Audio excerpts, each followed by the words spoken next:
Hey, wait. You're clearly a seasoned Pokemon master. You know Rhydon was technically the very first Pokemon ever made. You know Wishy-Washy has the lowest base stats of any mon in history. And you know you can catch Mew under the truck by the SS Anne. Or did we all just dream that? Anyway, you aren't here for the run-of-the-mill Pokemon Facts. So we've delved into the annals of Pocket Monster history and lore to search out 10 Pokemon facts that even seasoned masters don't know. And don't forget to share your favourite Pocket Monster nuggets of knowledge down in the comments.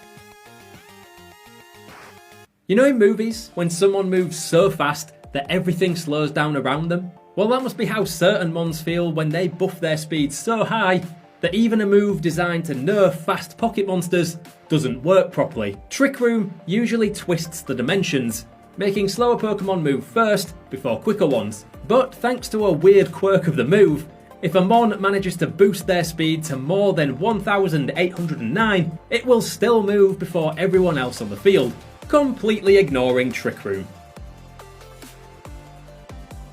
Did you know there's only one mon who actually becomes easier to catch when it evolves? Introduced in Gen 3 in Ruby and Sapphire, Makuhita's base catch rate actually increases when it finally evolves into the imposing Hariyama.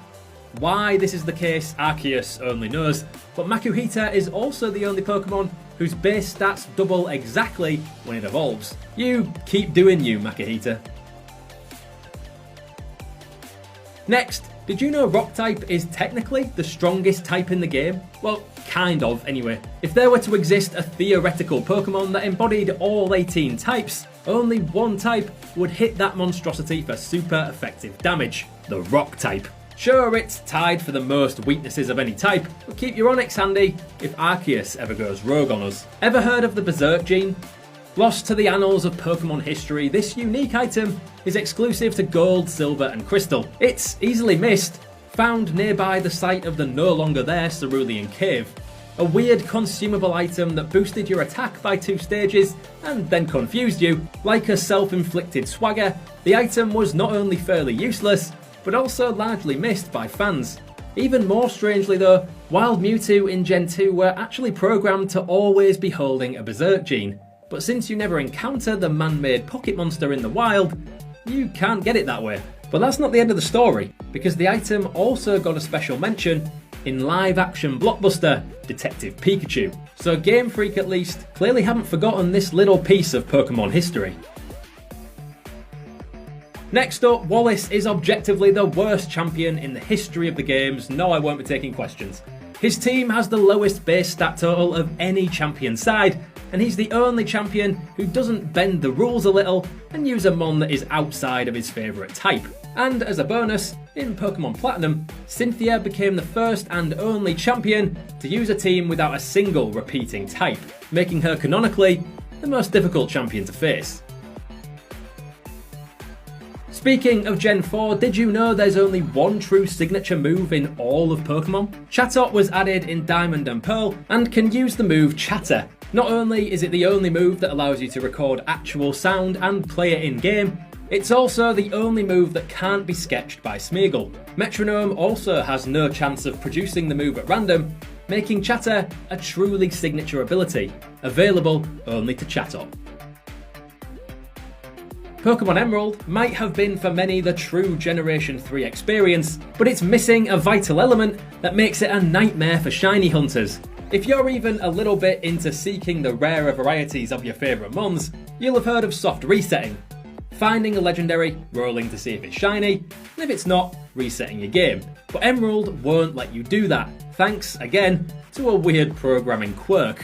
It always treats itself like it has a dead battery, so it won't re-roll your shinies when you reset. Unless you get really lucky and have a shiny in the first 100 random rolls it has stored for you, you'll never be able to reset for that shiny Groudon or Kyogre.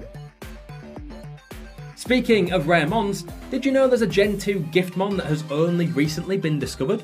This being Game Freak, there are plenty of ways you can softlock your Pokemon game to make it impossible to progress. One such way is ending up on an island without a Surf or Flymon.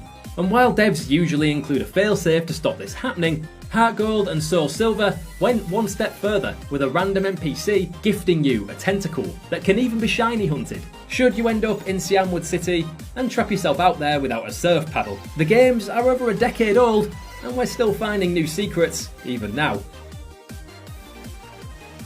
In Pokemon X and Y, did you know it's possible to grab items from natural places during battles? Because I didn't. The natural object mechanic has around a 50% chance to appear in certain areas. They can be seen during the battle and using certain moves that hit more than one target, like Hyper Voice, Earthquake or Rock Slide, that dislodge them for you to pick up at the end of battle. While berries were most common, the mechanic could actually net you some pretty cool stuff, including elemental evolution stones, and battle items like a Heat Rock, Never Melt Ice, and White Herbs. The catch is certain moves have to be used in certain areas for it to work, making this mechanic incredibly underutilised and forgotten. And finally, you might know that Shuckle can deal the most potential damage of any Pokemon, but do you know which mon can potentially deal the most confusion damage? To itself? Well, it's also Shuckle, with the ability to one day deal over 200,000 damage to itself in one hit. And that's our list. How many Pokefacts did you know? Don't forget to share your favourite Pocket Monster based facts down in the comments.